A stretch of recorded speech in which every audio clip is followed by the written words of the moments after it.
Hey guys, it's Letitia, the crafty curator. Okay, so you know I have to love you when I am recording an update video outside of the rotation for the fourth time. The fourth time. I don't know why my phone keeps cutting off on me.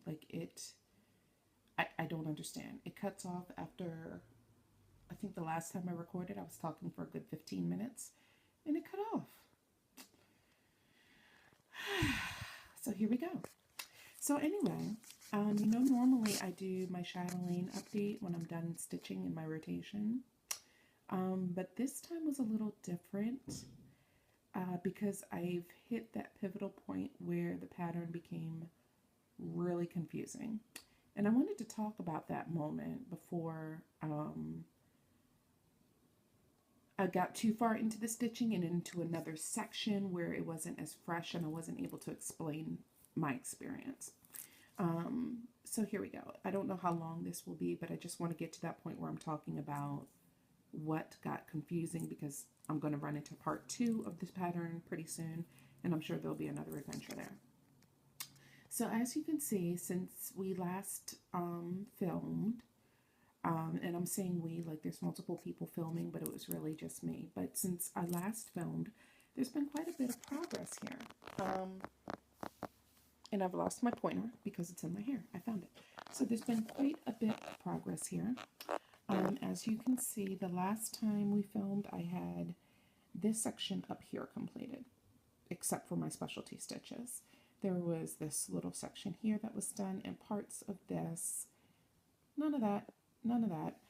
So it was basically the octagon was completed, and some portions of it were filled in. So what we're looking at now, this is part 1 of the Chatelaine. I think there are either 6 parts or 9 parts. I don't remember. But this is part 1 with all the cross stitching completed. So now we're at the point where we're starting to do the specialty stitches. And that's where the confusion came in. A lot of confusion. I really had to think about this for a minute. And I'll explain why. But I just want to talk about some of the specialty stitches that were done and where we're going from here. So this is very awkward because my camera is on the far right, but the work I'm looking at is kind of more on the left. So I'm going to zoom in a bit here. And actually, this camera on the iPad is really good. So let's take a second to go through the cross stitching. You see we have the petite treasure braid, what I have identified as my all-time favorite cross stitch color, embroidery floss color. Well, not my all-time, but I love it. This is Velvet Night Sky by Gloriana. I'm in love with it. I'm absolutely in love with that blue. Here's that Edmar Rayon, this shiny green right here. The entire parameter of the octagon, well, not the entire, but a good portion of the parameter of the octagon is done in petite treasure braid in like a hunter green color. It's really pretty, nice and sparkly, right? So that's all the cross stitching, and as you can see, one thing you have to keep in mind throughout this entire project is everything is repeated. Each side is a mirror image of the other side, and I think that's one of the things I had to remind myself of as I was stitching, as I got confused in my stitching with the specialty stitches. Each side is a mirror image of the other side. So what you do on one side, you do on the other, you do on the other, you do on the other. So here we started with our specialty stitches. So right here, there's only 2 specialty stitches on this particular section, or this particular part. This is the road stitch. This is the road stitch. It's repeated 4 times on each side. And you can see I'm working on one right here halfway through.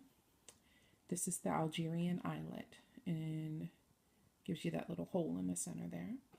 I'm not sure what happened there, but that's supposed to be a hole. And these are done with 2 strands of silk. Each one, whether it's the road stitch or the Algerian eyelet, uses 1 strand of each of the same colors. So I'm kind of just going around and doing all of the stitches at the same time, because it'll change when you get to this middle section right here. The amount of strands will change and the colors will change a bit. So this is the point where my first bit of confusion came in. The confusion with the chatelaine patterns that kind of intimidates some of us. And I'm speaking for myself. I know it intimidated me because it's not just looking at a graph, it's not just looking at a chart, it's a series of instructions that go hand in hand. So you have your chart, and I'm going to use this to show you. This is the paper copy. You're not going to see anything or make anything out of that. This is the paper copy. So you have this, but you also have to follow these instructions. And I'm not showing you anything because it's basically instructions for each part, and it walks you through how to do it. So you can see she goes part one. She indicates this is part one, and each section is indicated as part one, part two, part three, part four, and so on. One thing to keep in mind when you're done with part one right here is an octagon shape. When I go on to part two and I look at the pattern for part two, I may very well see parts of this octagon repeated. Not necessarily that it has to be restitched, but to give you some sort of idea as to where you are in the pattern. So it's just repeating it, but it's not necessarily asking you to restitch it. So when I'm reading this pattern, or these instructions, because this isn't the pattern, it tells you there's a strategic way to approach these patterns, where you start with the cross stitch. It explains what fractals are. It explains how the cross stitch is usually done with 2 strands over 2 unless otherwise indicated. So for everything that's done, every single stitch, it'll tell you exactly how to do it. If there's something where you need to go over one over one, or do a fractal, or use multiple threads, or use just one thread over 2, any of those instructions, it'll tell you. So it's really imperative that you read these instructions in full, maybe once, maybe twice, before you start stitching. Here's where it got tricky. Now this is the point where this is the second page. I'm not really telling you anything. You can't see the pattern. You don't even, I'm not sharing anything with you. In fact, I'm hoping that this will help you want to stitch a chatelaine. So here we are. We're at the point where we've done all the cross stitches on the chart, right? And we're going to start adding the specialty stitches. So it's indicating here which is which, because these are the only 2 specialty stitches in the pattern. So it's telling you that the less dense one is the Algerian eyelet versus the more dense one, which is the road stitch. So you should be able to look at the pattern and easily identify which one is which, and you can. The problem that I had was when it's telling me, she says she's going to describe the color, apply, and stitch for one of the segments, and to please repeat accordingly and mirrored on the other parts as well. And as I read this out loud to myself and to you, I think this was probably the most important line in all of the instructions, because when I read this, going bottom row from left to right, next row from left to right, top row from left to right, I was confused. So what she does, she only gives instructions. I'm going to move this over here for one section. So the instructions that's here for all of the specialty stitches, she's only given the instructions for what's right here.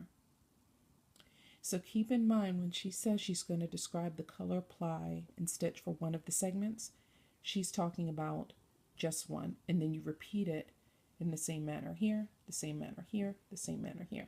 And I think that's where I got a little bit confused. So the first instruction she gives says to go from the bottom row from left to right. The bottom row of specialty stitches, when you look at the pattern, you see quite clearly that there's one row here, this middle row, and then this row.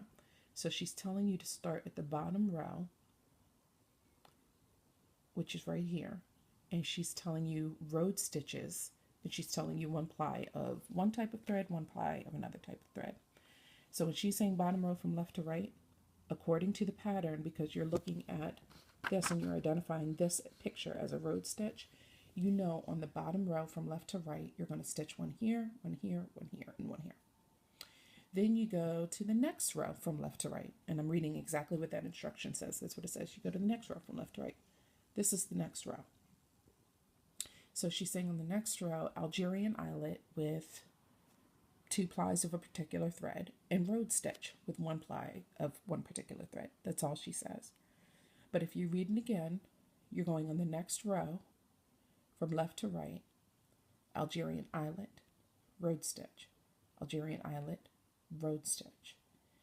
When you come down here, it's the same thing. Algerian eyelet, road stitch, Algerian eyelet, road stitch. You come down to this one, it's a mirror image of what's here. Algerian eyelet, road stitch, Algerian eyelet, road stitch. And then this one, you're going in this direction, Algerian eyelet, road stitch, Algerian eyelet, road stitch. And if you cock your head every single time that you're changing direction, you're still going from left to right. You're still cocking your head, mirror image, from left to right. Cock your head again. You're still working from left to right. So you're going in the same direction on each different side of the mandala. Then she says on the top row, which is up here, she says top row from left to right, Algerian eyelets, 1 ply each of 2 different strands. That's all this is. This is the top row. So you just completed that section. She gave you the instructions for the bottom row, the next row, and the top row. The trick is you just repeat it on all 4 sides. Everything that you just did here, you repeat it right here. Repeat it right here, and you repeat it right here. So I think, like I said, when she says she'll describe the color, the ply, and the stitch, the most important instruction is to repeat accordingly and mirrored. And once you do it here, once you do these sections, you'll realize how the pattern repeats itself. It'll become second nature. But I think what threw me the most is that you have all of these specialty stitches. There's 4 in each row, so that's what, 12 times 4 is 48. You have 48 specialty stitches, and she gave me 3 lines of instructions for 4 stitches on each line.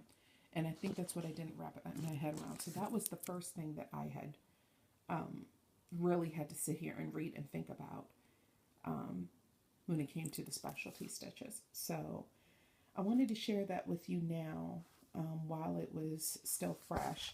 So I'm going to go ahead and complete the stitching and get all the specialty stitches in. Now, because I repeated this video 4 times already, I've recorded 4 times. I'm not sure if I said this before on this video or on the previous ones, but so forgive me if I'm saying it again.